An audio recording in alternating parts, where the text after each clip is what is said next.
death, and aliens, an in-depth look at horror and sci-fi TV from two friends who vaguely know what they're doing. I'm Courtney. And I'm MK. And how are you? I am sweating, and I have been for like 15 hours. Mhm. At one point yesterday, I literally was like, I'm so hot, I'm going to die. And my principal was like, the air conditioning's on. And I was like, I'm drunk. I don't understand. No. I don't know what that word means, but I've been drinking. Right. So last night it was called the Bon Voyage Boozy Bingo. It was our like final, the school's closing and none of us give a fuck anymore, but like thing. And where there was free alcohol and bingo and a basket raffle and like all these other weird competitions to win money and like just dumb shit all night long. And I went and I had the best time and I was with all my teacher friends and it was a really good time. And I didn't eat anything because the day Mistake. the day just like the day just did not go in the way that I wanted it to in terms of like I ate at like because I also got my hair done yesterday. So I ate before I went to get my hair done and then I ate again after I got my hair done. But so then I like that means I ate lunch at like 4 o'clock. So I didn't eat dinner.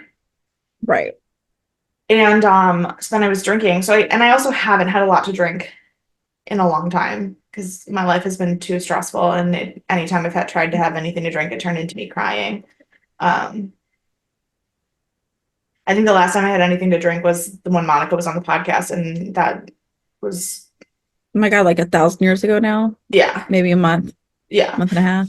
something like that. But yeah, so it was a while. But it was one of those things where like I did not make a fool of myself at the event. I was Hmm. like, by the time it ended, I was definitely drunk and I was having a good time.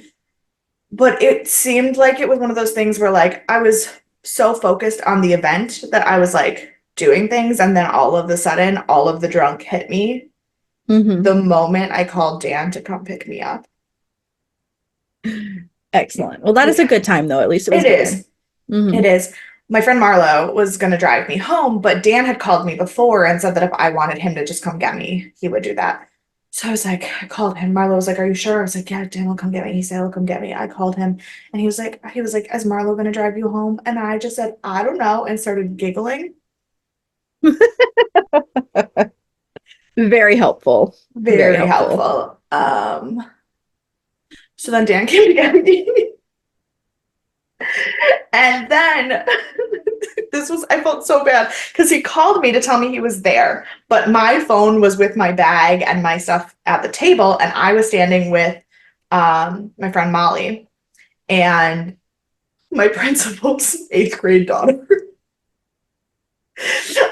Because we were watching the score for the end of the Bandits game. The Hmm. Buffalo Bandits are our national lacrosse league. They're the only team in Buffalo that is good. Lacrosse is our thing. So we're watching The the end of the Bills are band. good The Bulls sometimes. choke a lot. That is Um, also true. and last night was the finals, like the finals of the band of the National Lacrosse League. So we're like if the game's almost over, there's 3 minutes left in the game. We're up by 4 points, but it's lacrosse, so who knows, right? So I'm sitting there, so my phone rings, so then I answer it on my watch, but we're in the middle of like an auditorium full of people, so I can't hear shit. So I'm like trying to talk to him on my watch, and then everybody starts screaming because the Bandits game ended and we won and we're back-to-back national champions. So we're all just screaming, and he's like, "Do you need me to come inside and get you?" And I was like screaming about the Bandits winning. So, so he Poor comes, Dan. so he comes inside to find me. And my friend Molly, her mom used to be a teacher at the school, but her and I went to high school together. And then she starts like attacking Dan about how he needs to remember that he has a good one and I am the best and he better take care of me because she's And you're like way losing your mind over right and she's like way more drunk than I am. And so then Dan takes me home and he goes, when we get in the car, I have a funny story for you. I was like, okay. And he goes, we get in the car and he goes, I have to take you back to my house because my mom's not allowed to drive to Niagara Falls because I look too tired, so you have to sleep on my couch tonight. I was like, great. Excellent. Excellent. Excellent. Everything's going so well. So then we get back to the house and he is like, "Did you eat anything?" And I said, "Yeah." And he said, "What did you eat?" I said, "Well, I started the day." And I told him everything I ate from the entire day, which was not a lot of food. Like, so then he made me a grilled cheese sandwich. And then I told him that I wanted a pet raccoon. And I'm also pretty sure that I told him that he was my favorite person in the whole world. And then I stopped and said, "No, that's a lie. Jesus is my favorite person." There are very few people you can come back from that you're going to say are your favorite person in the world other than Dan, but Jesus is one of them. That's what I said. I said, Okay. "Jesus is my favorite." And I said, "And then you, and then my mom." Like, and he was like, "We should probably get you to that." So then this morning he made me breakfast because I needed to eat food. Yep. And so it was a really good thing that I was on top of it and watched all the podcast stuff yesterday because there was not a chance it was happening this morning. Right. But so clearly in my mind it's already summer because no one does that during the school year. No. And that's mentally where I'm at right now. Well, I was like, I'll talk about this upcoming week, but since we're talking about drinking, I also have not been drinking a ton, just because it hasn't come up a lot in New Orleans. I would have like a beer here and there, but nothing like no drinking nights, really. But last Saturday when I flew into New York at 4 and Caitlin had a show at 10 in Times Square, and I was like, oh, I'll go see the bar I used to work at because I like those people. And Lily was managing that night. And so I had 3 halves of sandwiches throughout the day because when I got to the airport at 8 a.m., I bought one of those sandwiches and I had half then. Yeah. And then before I got off the plane, I had another half. And then me and Caitlin went to buy our groceries for our national trip, which was the next morning. And I ate a fold over. So I had another half of a sandwich. Yeah. And then Caitlin was going to have dinner that night at Garvey's because they always feed her when she performs there. And I was like, yeah, I'll get something at Long Room. What I got at the Long Room was not food. I ended up having 3 dirty martinis back to back. And then I went to Garvey's to meet Caitlin because I had to walk back over there before she left so I could ride with her because that's where I was going, and had another beer. And so we didn't get home till like 2:30, and she's like, "Did you eat?" And I was like, "I'm fine." No, incorrect. Not fine. When the answer to "did you eat" is "I'm fine," the actual answer is no, you did not. Right, correct. And she was like, "Did you eat at Long Room?" I was like, no, but I'm fine. She was like, okay. So we get to her house and she makes me a chicken strip, which is also one single chicken strip. So I had one single chicken strip before dinner. And then we woke up 3 hours later to get ready for our drive. And I was supposed to start our drive since she had to perform late. I did not start our drive, as you can imagine, because 3 hours later I was still not all the way sobered up yet. Yeah. And so I've had a lot. I had that night was similar. And then Wednesday night was kind of like our big hangout day. We did, a lot of networking Monday, a lot of networking Tuesday. And then we had her show on Thursday. We had to drive after her show. So Wednesday was like my day to like relax to an extent. And so we started our day tasting moonshine, as you do. As one does first thing in the morning. As one does. Well, I take that back. We went to the Sirius XM offices before we started drinking. Right. So all the networking was done before drinks happened. And then we went to the Old Smoky Distillery, and for $13, you can sample, which were like little cups. 7 different moonshines, 3 different whiskeys, and you get a cup of beer to have with this. So that's how we started our day. And one of the moonshines was, oh God, it was like 140 something proof. Like it was insane. Not very good. I don't really like moonshine. I don't mind the flavored ones, but I don't really like moonshine otherwise. But also here's the thing about like these moonshine distilleries and everything. Technically, if it's legally distilled and produced, it's not moonshine. Like that's not what moonshine is. So like all this like trendy moonshine just doesn't even make sense to me. Well, this one is legal and is like a moonshine. Like it was, No. It is, but yeah. yeah, But that's, I mean, that's what moonshine. Oh right. shit. I Did think you I unconnect again? unconnected my thing again. Okay. Started there, and then we went to dinner, and I did stick with tea at dinner. And so dinner was the first time we like really ate. Yeah. We split like a sandwich. I didn't even eat it all for lunch, and then we went to dinner and had barbecue. So it was relatively hearty, but I'd also already had 7 moonshines, 3 whiskeys, and a beer. Right. And then we went to the Lonesome Joy show where we were like, dinner was so heavy. Let's drink vodka instead of beer. And so we vodka sodas the show, and then we went to the pool hall. And I do not know. I think I had like 2 or 3 more vodka sodas, and then we didn't go to bed Good. till 3 a.m. again. And so it was just what a time. They did karaoke. I did not. I Yeah. was not in a place to do karaoke with people who can Same. really sing. Yeah. So we and then we all three, because it was me and Caitlin and John who we were staying with, all three just like went home and sat at the table for like an hour and a half and just drank water. Like, oh no, I had some more whiskey when we got there, but like I Good. Well, was not in a place to do anything. my favorite response to my drunkenness, other than Dan recapping the nonsense that I said last Mhm. night, Sure. was Doug's reaction. When he said, "Did you and Dan go to a party last night?" And I said, "No, I went to a party and Dan just rescued me." But what tipped him off that I went to a party last night was the fact that my Mardi Gras beads were on the No. key dish in the hallway Mhm. with my car keys. My hoop earrings were on the kitchen table. My lei was on the living room table, and there was glitter all over the bathroom. Yeah, that tracks. That Mhm. tracks. I was like, yeah, no, I did in fact go to a party. How did you Yeah. guess? Yeah, I have since switched to soda water, which I'm trying to learn how to drink seltzers because they're better for you than like soda. Um, Dan drinks a lot of seltzers and soda waters, and he also wants me to switch to that because they're better for you.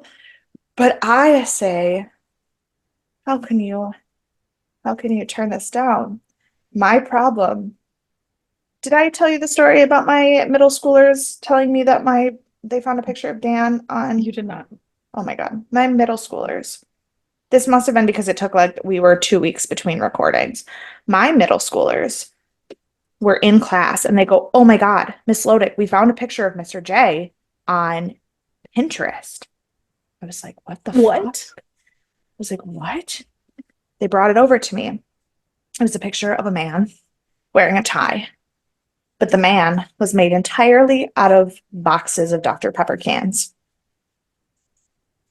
And I just looked at it, and the one girl goes, "Well, because it's a picture of the love of your life, right?" I told my principal that story. She texted me a picture that said me if I were a Care Bear, and it was just the Dr. Pepper Care Bear. Savage. For Teacher Appreciation Week, one of the bags that I got was a bag full of dark chocolate and a can of Dr. Pepper. That's precious. That's precious though. So I have a problem that Mhm. switching to seltzer water will not save. Yeah, I did cut back. I've been trying to have my caffeine from coffee and iced tea, and then try to get my like carbonation fix. I don't really like carbonation that much, but from seltzer. But I found the ones at Aldi are actually I really like them. They taste very juicy. That's good. I like the ones So that taste juicy, like the sparkling ice, mhm. that brand I where don't like like those. I hate you those. don't. Hate them. Oh my God, I love them. I hate those so much. It's because they basically taste like pop to me. They're too sweet and they have like a really strong like saccharin flavor. Is it the saccharin? Is I that the don't know. flavor? I don't know because Whatever the fake sugar flavor I is. don't think they taste like fake sugar to me. Aspartame. It's the aspartame, Oh, maybe. those do not taste like aspartame to They me. don't, I don't know. I don't I like don't them. I know. hate them. Aspartame is what Diet Pepsi tastes like to me. Mm. I I hate like Diet Pepsi. yeah, I don't like any of the diets, but I do like a Dr. Pepper Zero. That's my new favorite. So I am trying to cut back on the sugar. Yeah. So while we're here in our this time of our lives, where we have had too much to drink this week and are coming back to being real people, Yes. please give me a little bit of spiritual guidance All right. to make that happen. All blame is a waste of time. No matter how much fault you find with another, and regardless of how much you blame him, it will not change you. The only thing blame does is keep the focus off you when you are looking for reasons to explain your unhappiness or frustration. Casey Stengel. Very true. Very true. Yeah. Can't go blaming others. That's a song lyric. I can't remember what song it's from now. It's fine. It's I don't fine. know. I do think Disregard. I do think that not blaming others does kind of tie into the weirdness of this Hannibal episode, though. Yep. Yep. It is indeed a strange one.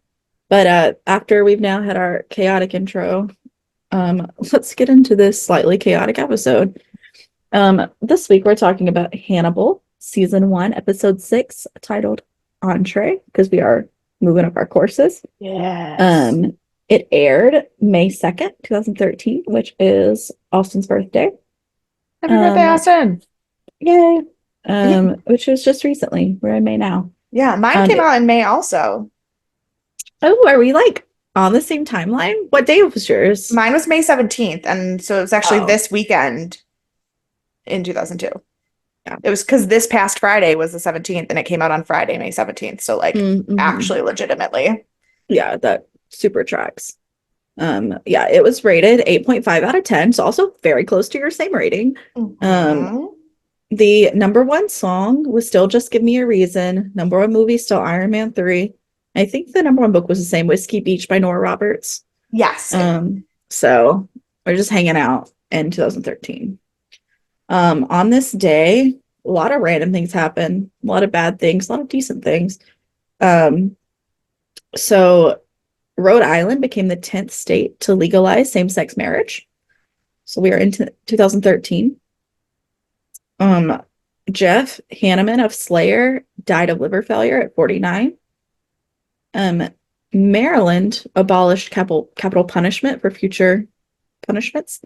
And last but certainly not least, Harvard unveiled RoboBee, which was a robot with the first man-made or the smallest handmade wings. Nice. So, I don't know a lot about it, but I'd like to know a lot more about it than that. Yeah. It looks very fun. Harvard always out there doing fun and creative things.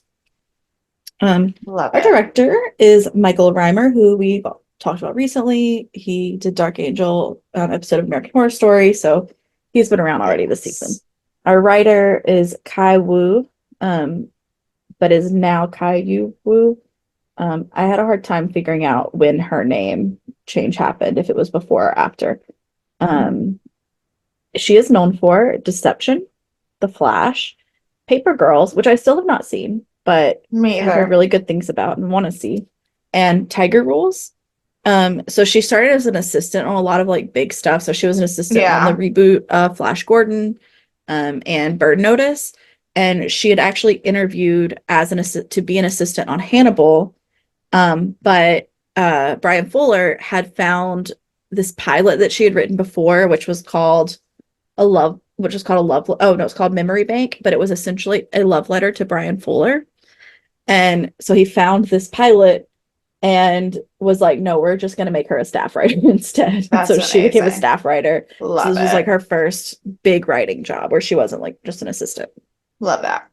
And then our editor is Michael Dougherty, who we just talked about last week. Nice. So our guest star of the week that we'll be speaking about is, of course, Eddie Izzard, who plays Dr. Gideon. And she's known for Ocean's 13, Across the Universe, which I did not realize. I love that movie. I totally forgot about that. The Mr. Kite Man. Mr. Kite Man, yeah. I just haven't seen that movie. It's probably been like 7 or 8 years since I've seen it, so it makes sense. Mystery Man and My Super Ex-Girlfriend. So she came out as trans in 1985, which was very early in the celebrity game. as you can imagine.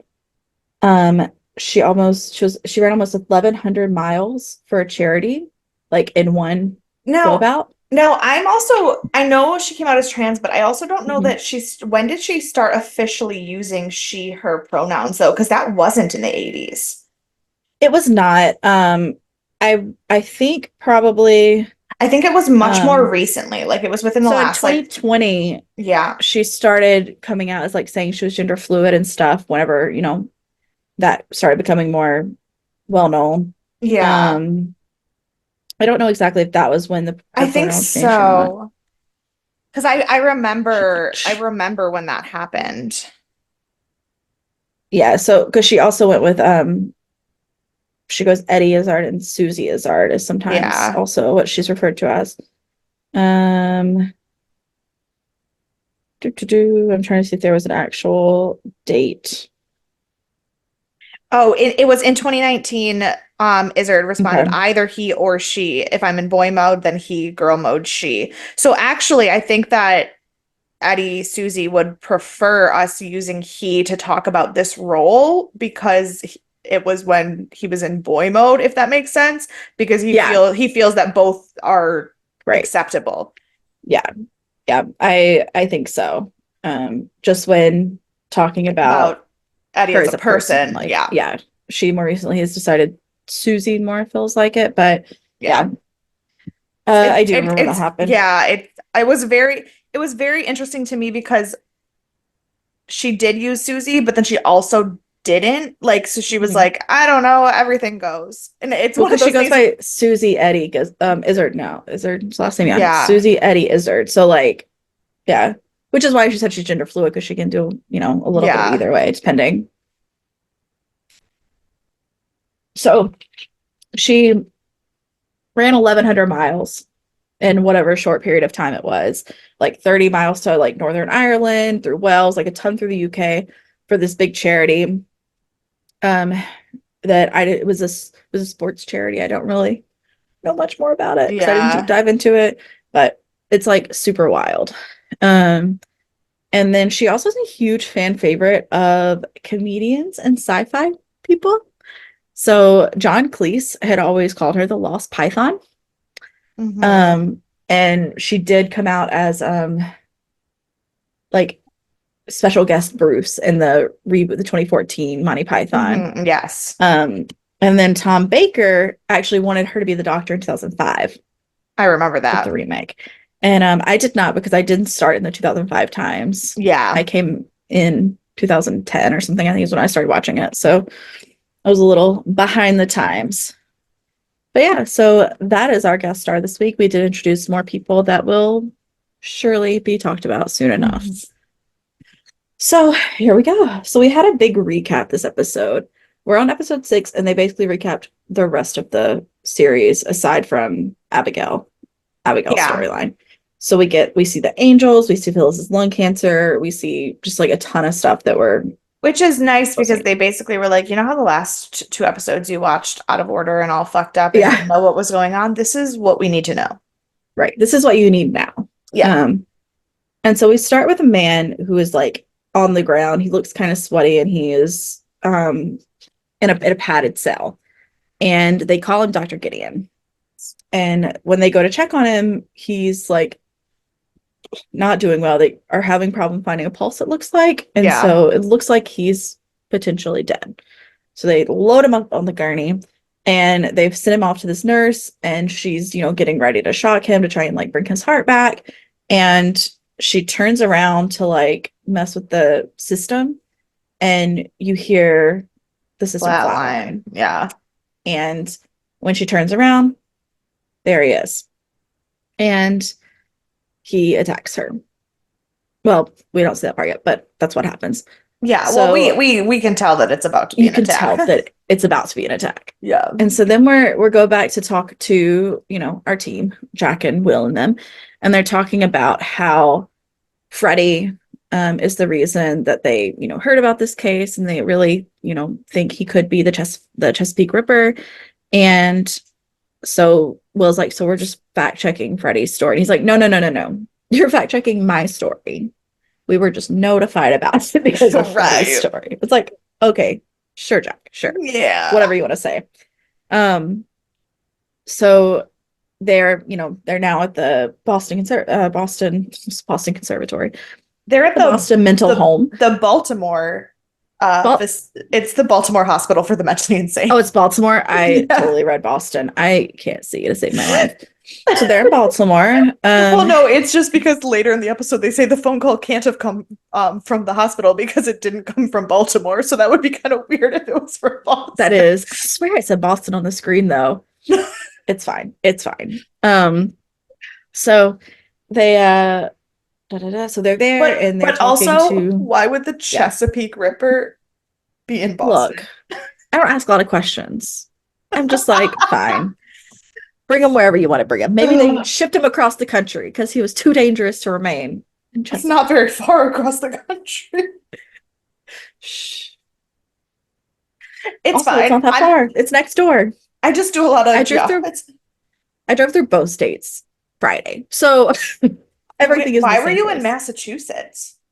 Maryland. Oh no, I'm going to Massachusetts this weekend. JK. I'm in Massachusetts this weekend. I did Maryland on your Friday. Drive from New York to Nashville should not have gone into Massachusetts. I don't know where I am anymore. There's too many places I've been. But I will be in Massachusetts this weekend. I was in Maryland on Friday. All of my states are different.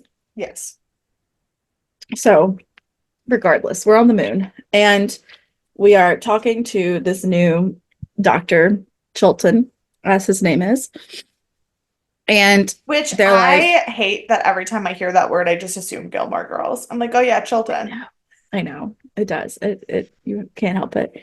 I've been watching a lot of The Resident lately. That's been like our nighttime show at Rachel's. And it's the first time I'm watching it all the way through. And I just finished the last American Horror Story season, which also had Matt Shorsky in it. Yeah. Which is not how you say his name, but that is how I say his name. And I'm sorry. I'm sorry, Matt.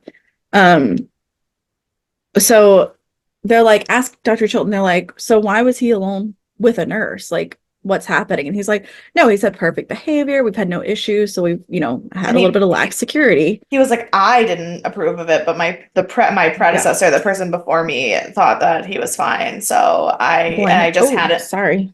Your light died. I just hadn't had a chance to up the security yet. That seems a little sketchy, and I don't trust you. A little blamey. Oh, okay, there we go. I had the cord beside my computer to plug in while we were on break, and I didn't. So here we are. Oops. Oops. So lax security, and this guy, like, they're asking him all these questions about Dr. Gideon, and all he wants to do is analyze Will. He's just like, what about you? Do you want to stay here? Like, can we ask you some questions? And Jack is like, excuse me. Fucking weirdo. Yeah. And he's like, no, I didn't mean like this visit, but like, could be this visit. He's like, you could come back. We could talk. Yeah, no, he's too much. So, then, so they're talking about how this murder of the nurse was consistent with the Chesapeake Ripper. Yeah. And we go and we see her, and she is real stabbed up. Like, there are so many sharp objects in this woman's body. It is insane. And I didn't know what to expect because we had the murders with the antler. So I was like, is it more like that? And then we've had the angel, and then they reminded us of the angel. So I was like, what is our visual about to be? It does. It is interesting to me how much the Chesapeake Ripper murders do look like the antler murder. Because I know that what's it called? Will said that in the first episode. Yeah. But obviously, we were also saying that it clearly wasn't the Chesapeake Ripper because it was somebody trying to copy the cannibal murders, and it was in the wrong part of the country. But like, it was. Yep. I have thoughts. And that's where we hit the credits. So, what an intro. We meet Dr. Gideon and Dr. Chilton. And we are brought back to the Chesapeake murders. Right. So, when we come back, Will is in the midst of his memory rewind. Right. And we see him on the gurney. We see him go through the whole steps that we saw before in the This opening. one was like the most creepy of it being him. I did not care for. I mean, Yeah. it's always a little weird when it's him pretending to be the murderer, but this one was different because there wasn't narration. There wasn't narration and there wasn't like we didn't see him go into it. We just started in with him because Yes, on the we earlier ones did we saw the earlier when rewind. we see the rewind and then he's Mhm. narrating what he's thinking. This one he was by himself in the room doing it, so there was no narration. So we just come post credits of him being a fucking creep, and I was like, Which I was don't like it. an excellent editing Oh, choice. it was Like amazing. so good. It still gave me all of the heebie-jeebies. Hmm.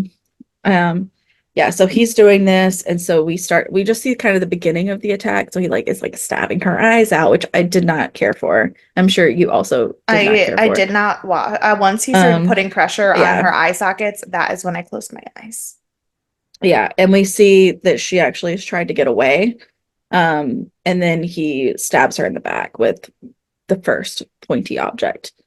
Um, Which and then I didn't see because I had to close sure, my eyes. yeah, that's fine. That's fine. Yeah. We didn't actually like see, we just see him like lift Yeah. the thing. And then we go back and we're talking about Dr. Gideon, and he does really line up with when the murder stopped happening. Like he's like, when did they stop? 2 years ago. When was he captured?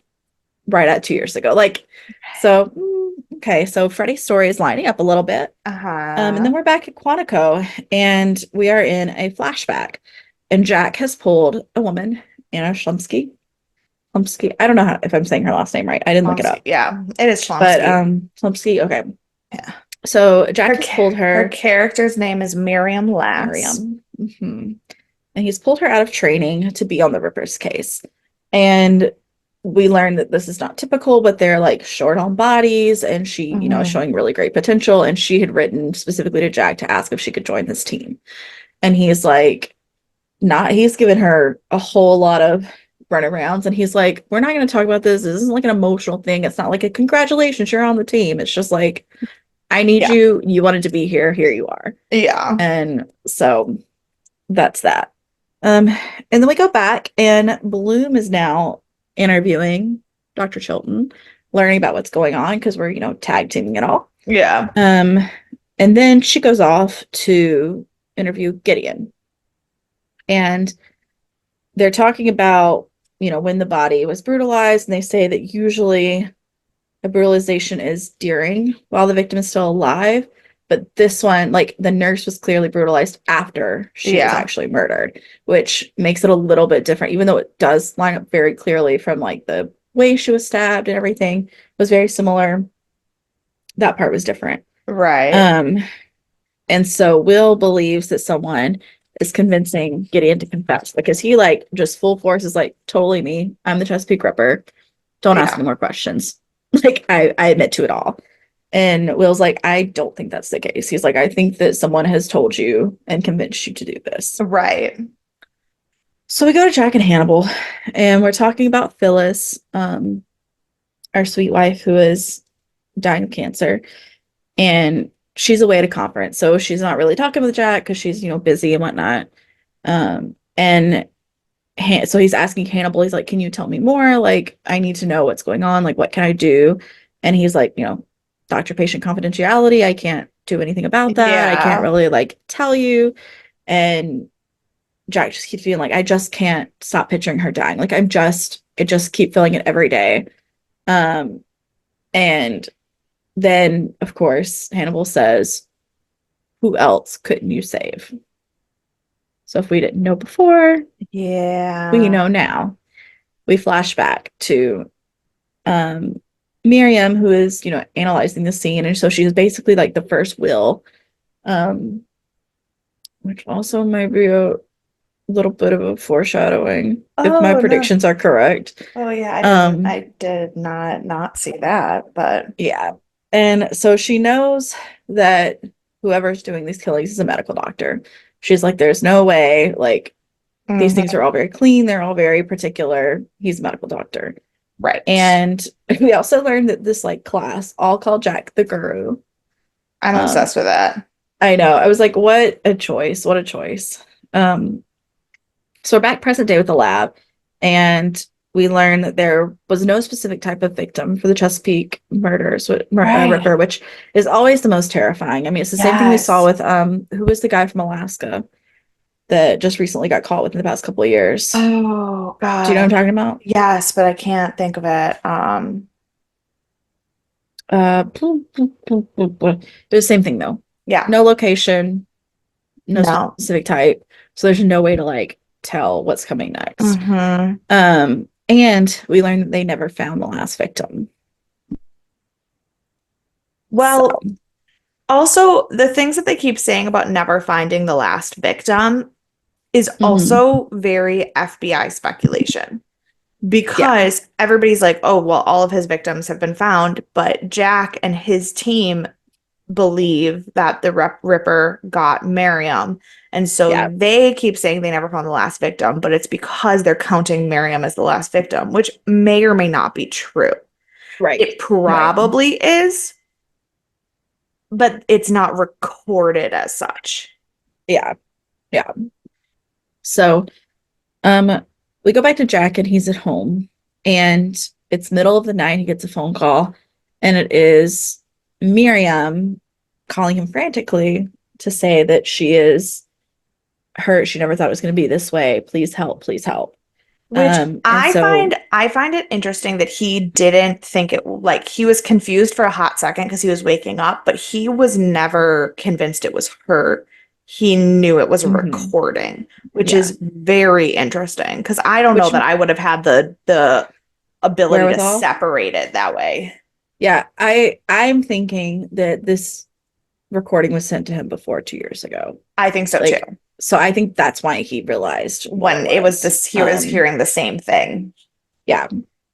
So he, of course, takes it back to the lab and they can't trace the number at all. They're like, I don't know. It's not even showing up. Like, you would call, like, we don't know.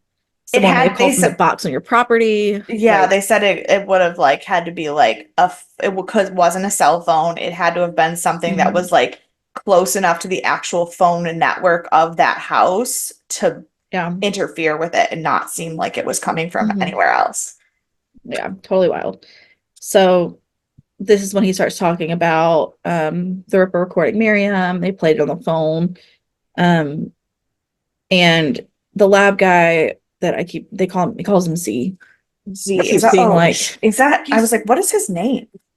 We still I keep forget his saying full not saying name. his name. Like we Yeah. know Beverly's name. We obviously, but Hmm. and we talk about Will and Jack, but this guy has been in every fucking episode and I don't know his I name. know. Jack called him Z this episode, so that's what I'm Mm, calling him. okay. So Z keeps being like, maybe you were asleep. Maybe that's not what you heard. And Jack is like, absolutely not. I know what I heard. It's very clear. Like, Yeah. and so we go to Will's office now, and we have that visual of the deer again, which isn't as dreamlike, not as ethereal as it has been in the last few episodes.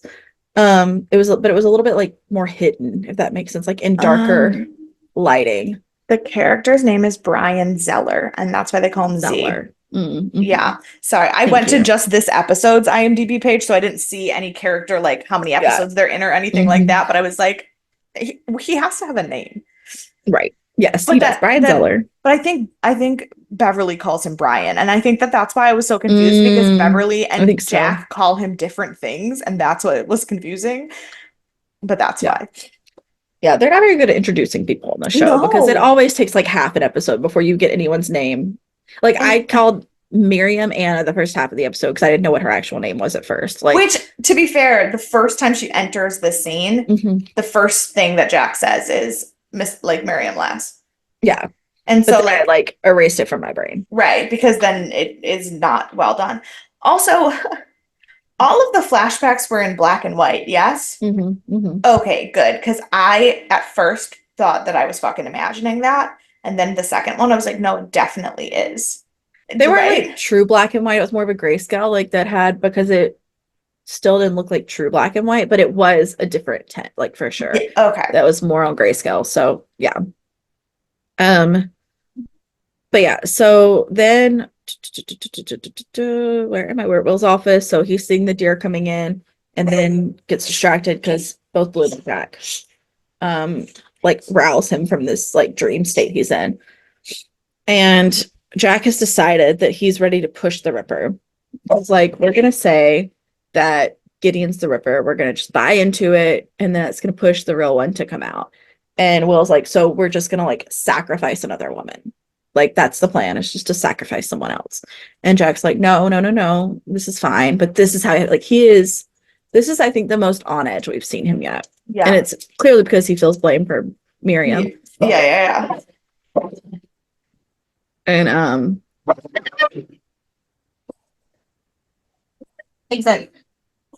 Exent. Hush. And so they're gonna go into it with Freddie because Freddie had made the original article that we'd spoken about where she was saying, you know, this could be him, this is what I think. And so they're gonna just like probe her into saying that it's him. And Will thinks it's a terrible idea. They bring Freddie in to talk to her, and Will completely ignores her handshake. He's like, we are not friends. We are not friends. No. But they want her to confirm that it's him. And they start talking about what are the different levels of like jobs that psychopaths take. And it's, of course, all of them are in that specific job, including others. And she's just like, here we all are, a bunch of psychopaths helping each other out. Right. And like, that is the truest statement. Like, oh my goodness. Yeah. So then we have a brief flip over to Freddie going to interview Gideon. And then we see Hannibal reading Freddie's article, and he is super on edge. So if we didn't know that he was somehow involved, right, now we do. I just assume that he is involved in all of the murders that have ever happened at all and anywhere close by. So, which I guess is fair. I mean, so far, it's weird. It's weird how much I don't. It is. It's weird how much I don't like how truly shocking to me the end of this episode was. Yeah. And that definitely says more about me than it does about the show. I know that. But I do also think they do it really, really well where they give you enough doubt every episode to be like, am I insane? Like, what is who is this man? But I was genuinely agape at the end of this episode, and that I think is concerning. Yeah, I mean, I always fall on the side of trust no one. Like, exactly. Like, I'm going to trust them a lot less, and then I usually come out with, okay, fine, they're fine. Like, I still don't trust them, but they're fine. But no. Whereas I go into everything being like, everybody's got their own fucking shit. Like, we all deal with it. I'm like a fucking like hippie therapist, and you're like, fuck all of you. I'm like, they all did it. They can't all do it. No, they all did it. There's like no question. They're all responsible. Yeah. And so Jack is now going to talk to Gideon, and Gideon's like, yeah, I see you released this. Like, I'm the Ripper. And he's like, I know you're not the Ripper. Like, I 100% know that's not true. And, but Gideon still knows somehow that he's there to talk about Miriam and like knows her by name. And he starts going over the story about how he's like, I didn't mean to kill her. Like, it just happened. I'm sorry about that. Don't be mad at me. And Jack's like, I'm not mad at you. He's like, I know you didn't do it. I know you're not the killer. Like, none of this matters. We're just like using you as like a means to an end. And then but I will say, like, Eddie did a phenomenal job with the acting in this episode because like there was literally, I was 0% convinced either side of the argument. Like, I was like, no, he can't be the Ripper because the Ripper's still out there, blah, blah, blah. Like, the connection to the first episode, like, that wouldn't make sense if the Ripper was locked up. This wouldn't, like, but then I was like, no, but, like, he definitely did it. Like, he knows too much. He's too sly and too nasty. And then I was like, no, but he was definitely manipulated into it. And then I was like, yeah, but, like, who would, it was a roller coaster. It was a fucking roller coaster for me. I also didn't. Go ahead. I didn't think, I thought what was the most likely scenario was that Dr. Chilton was the bad guy who was putting these ideas into Dr. Gideon's head because Dr. Gideon was clearly mentally unstable. Mhm. And he was like psycho, they called it psychic driving. Yeah. Um, Yeah. I think that I'm not sure that's not true still. I think he's I'm still also involved. not. I also think that Yeah. there's a connection. There are two There's a characters who little more are to it. there's two characters who are more connected than this episode leads you to believe. That's Mhm. my Yeah. that's I my we'll talk about that in truly, predictions, I think. right. I truly didn't think Dr. Gideon did it at this point. I was like, he didn't do it, but I thought he believed he did it. And I think that that's why the acting was so good because he was Yeah. able to act like he believed something that he didn't do. Yeah, Like, it was just so slimy, like in the yeah. best way. Hmm. Yeah, for sure.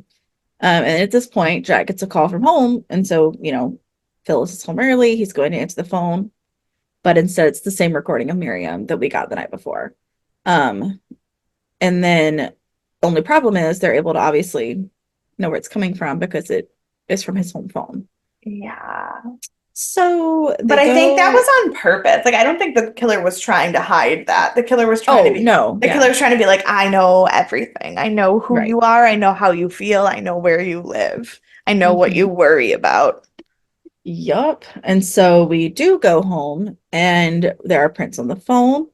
There's the blonde hair on the pillow.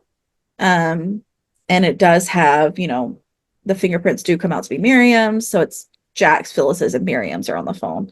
And then you have the hair on the pillow. And so you know that someone's just like screwing with him. Yeah. And we go to the flashback and we have him blowing her off about this report that she left. And he's like, why are you skipping class? And she's like, I really think you should read this. And he's like, it's so unethical. Like everything you're saying, very unethical. It breaches confidentiality rules with doctor patient. Like we can't have this.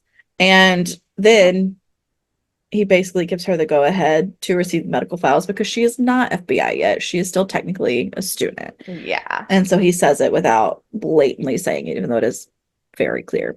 Yeah. So now she's gone off to get these files. And so we go back to Bloom and Gideon, and she starts telling him, she's like, you're being manipulated. Like, you didn't do this, but it's not really your fault that you don't know you've been Right. manipulated. And they are then she's with Chilton and Hannibal, and Chilton is like toasting to studying getting. He's like, great, we're gonna finally have a psychopath we can test because that's all he wants to do is to get into the minds of these psychopaths, which like is something that's normal for someone who's a psychiatrist or law enforcement or any of these type of fields. But he is a little He's a little too too eager. excited. Yeah, Yeah, I don't like it. he's got a little bit too much invested here.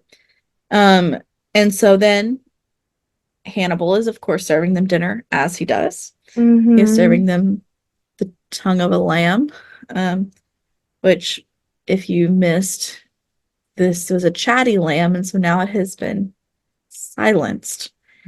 And so now it is the silence of the lamb reference, which was cheeky, and I loved it. I was just too busy thinking about how disgusting the Which tongues person this looked. is that they've Well, part taken of tongue that, I from? was like, I was like, part of it is that I was like, I feel like that is really not the correct size for a lamb tongue. But then I was Right. also like, that's also really disgusting looking. Yeah, I really hope my tongue doesn't look like that. it does. Tongues don't look I cool. know. Like they're not They're cute. gross. They're gross. Yeah, it's not great. No. But then he also, as he's serving them, he says that Chilton is an old friend, which is the same way he references him in Red Dragon. So he is a continuous character through this Okay, yeah. story. No, Um, but he also said, it's like having an old friend for dinner, which we're doing so it's twice. like, are we having an old friend, or is it just someone you found and killed? Like maybe it's someone we need to know about. So yeah, so Chilton is like convinced at this point that um Gideon's the reaper. He's like, I know it. We've had him locked up. This is totally what's happening. No question. And Bloom is like, absolutely not. You are too close to this thing. there's been psychic driving, whether it was done by you or someone else, like, this is what's going on. And so they're discussing it, and he's like, I would never do that. That's so unethical. Like, I don't know what you're talking about. And then him and Hannibal are in the kitchen making dessert, and Hannibal's like, look, it's okay if you did psychic driving. Like, it was needed here. He was like, So you have to, he he's was gonna like, push for he was like, I am much more understanding of the unethical than Dr. unorthodox. Bloom is. Yeah. And so then they go about the dessert. We go back to Jack. And so he then gets the third call, and this one is from an actual number that can be traced. Not in his home, not non-traceable, very easy to find. And so they go into this like abandoned looking building, and everything is covered in sheets and spider webs because it's been there forever. They just find an arm holding the phone that's ringing.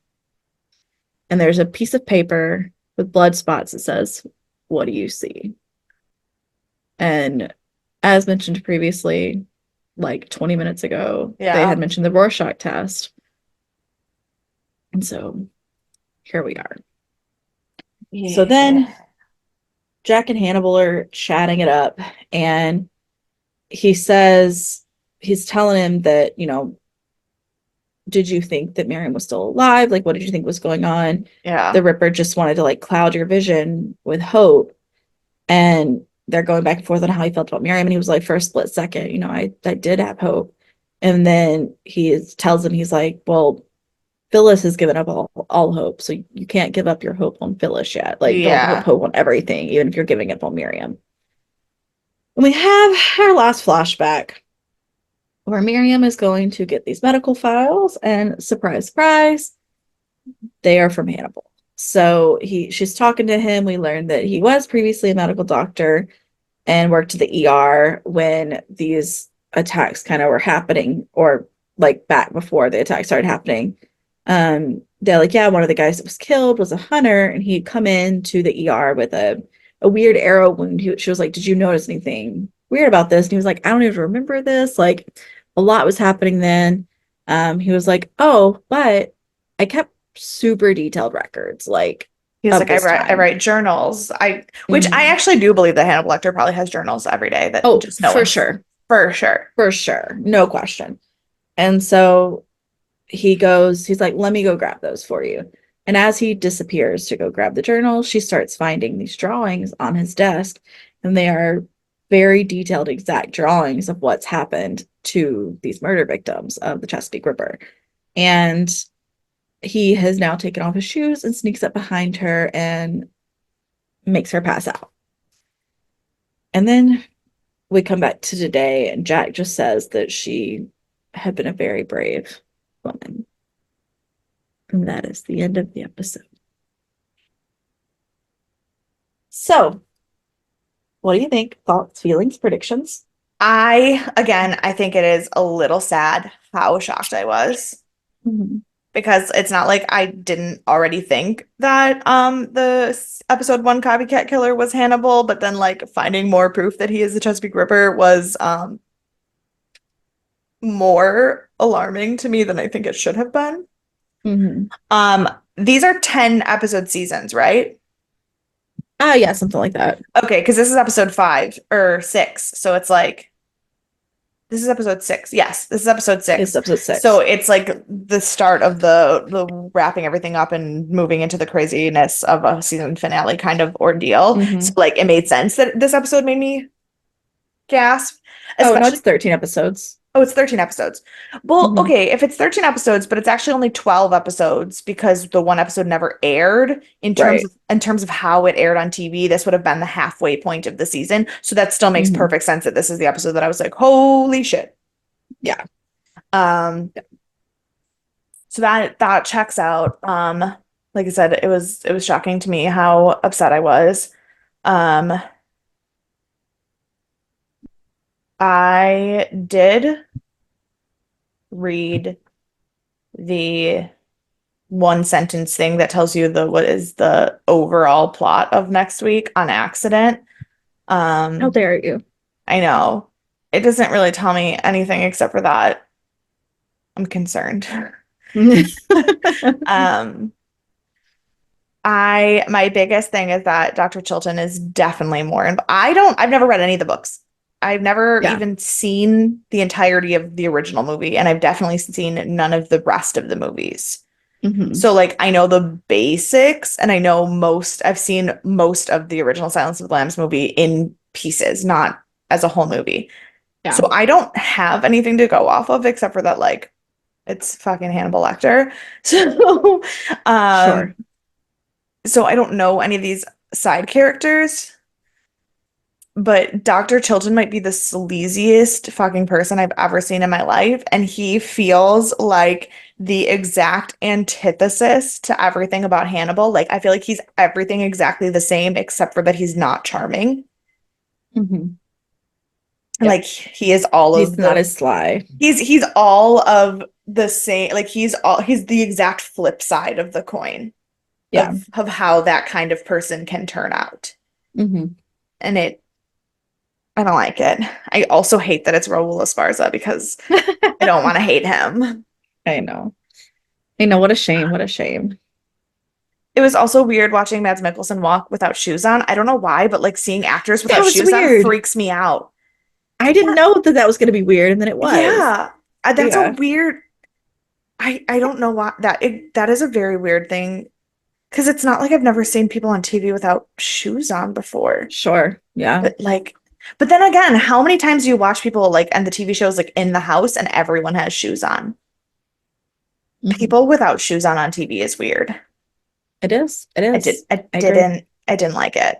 And I don't know why that image is sticking with me more than so many other images. Like, forget the person with every single medical tool in the entire Stabbed into like them. library Yeah. stabbed into them. I don't want to see your socks. Right. Yeah. That was, I think it's just because like it was already such a like icky feeling scene Yeah. that was just another thing that like, Right. you know, I don't know. Yeah. No, I totally agree. Chilton has got to be super involved. I watched Silence of the Lambs probably late 90s, early 2000s. Like it's been a minute. Yeah. And I haven't read the books yet. I am planning to read the books as we watch the movies. Um, but I haven't yet. So Right. here we are. Um, yeah, I'm still holding strong to my prediction that Hannibal is like the puppet master here. Um, I Which is think that totally valid thing. I think that he's like leading Chilton into a lot of stuff. I think he's the reason because I think Hannibal remembers Gideon, but can't be the one because Gideon knows him too. Can't be the one to like psychic drive him or whatever. I don't know that Gideon has anything to do with this. I think Gideon is Oh, I just don't a think he does either, but I think that Gideon knows Hannibal because they're both doctors. And so I think Hannibal can't be the Mm. one to Oh, interesting. You think Gideon trick was him into this. around like in the same time, but they're not even in the same place. I know, but I think they know each other as like on a medical Okay. level. And so I think that he has to Huh. use Chilton because Gideon doesn't know Chilton outside of this hospital. And so I think that's Mm. why he's using him to convince Gideon that he did it. But I don't know because the scene in the kitchen with the dessert made it seem like it was not it was the first time they'd have a conversation about that. That's true So too. I don't know. I think that Children's super involved, but Yeah. I don't know that it's a manipulative involvement. It Mhm. might be just as openly involved Sure. as Hannibal. Yeah. And I don't think Miriam's dead. I think Interesting. Whose I arm don't was that know. then? I think it's her arm. I don't think she's dead. Oh. Um, I think that was See, a I do think that she's yeah. dead. I do think that she's dead. And I think that all of the organs that he's been feeding Jack the whole time are her. See, I don't know that well, we saw the guy last time that he killed, and that's the one that he served. Yes. And he could have served some of her organs, but I don't think she's dead yet because I think he's kept her in a condition to, I mean, he put the blonde hair on the pillow. He put, That's he true. has the arm. That arm doesn't look like it decayed 2 years ago, That's true. Nope, And you're not so I wrong. think she's still around, and I think he wanted to use her like he wants to use Will, and she didn't work out because she, I think, has those same psychopathic tendencies, and that's why she wanted to work in that specific division of the FBI. See, because I think Jack is just as at fault in the collecting Mhm. Yeah, psychopaths for sure. area. Yeah. But I think that's a lot about what it has to do with it. So I don't think she's dead yet. I don't know that she's not gonna die, and I don't think she has been as successful in helping Hannibal as he wanted her to be. Or maybe he's still building her up to become this psychopath. Maybe she's just not ready yet.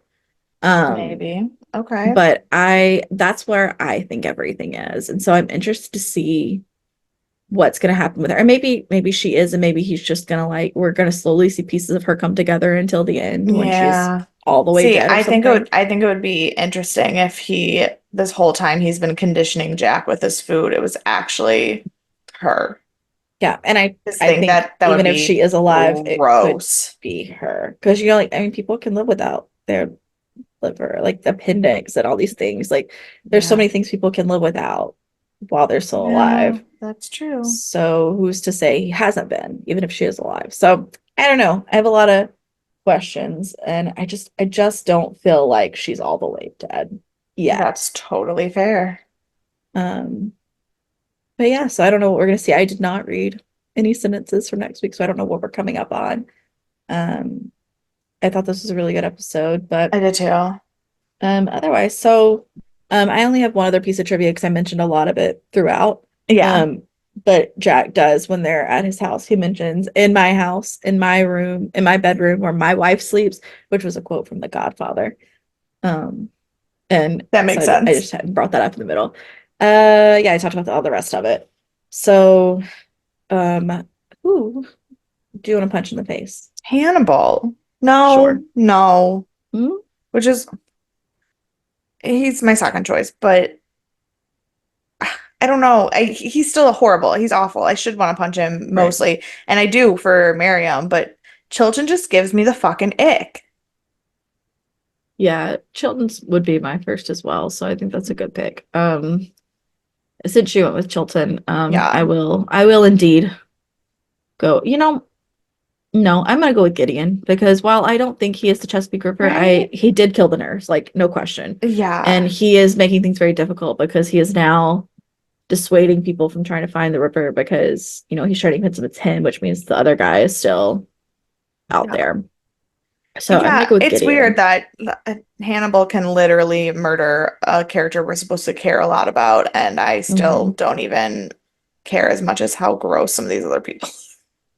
I know, it's because everyone's so like insane. Shitty. Yeah. So who's your MVP? Is there one? I don't think so. I don't Is know. there anyone in this show that you can like at any moment? Um, I guess Alana. It's what She's I would like have picked too. she's like the only one with a fucking brain. Yeah, bless her heart. She's in the midst of chaos. So um I hope she keeps it together and doesn't also lose her mind. I'm under the impression that at the end of all of this, everyone will have gone insane. So I'm hoping that's not the case. I'm gonna go with I guess I'm gonna go with Jack because you Alana. Yeah. Because I just feel bad for him. Like it is definitely a lot of his fault. He takes more blame than maybe he should, but he did cause a lot of this. Like he Right. encouraged her to like go off the grid and do all these things that He are definitely really does out of some shady line. things, but not for the wrong reasons. Right. Not for the wrong reasons. And he's got a lot going on between his wife and now Miriam and, just feel bad for the guy. So I think I'm gonna go with Jack. Yeah, it's fair enough. Yeah.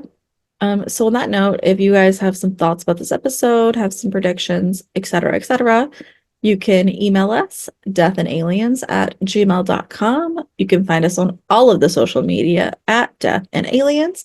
You can find me at CECloud13. And you can follow me everywhere at EMKAY_superstar.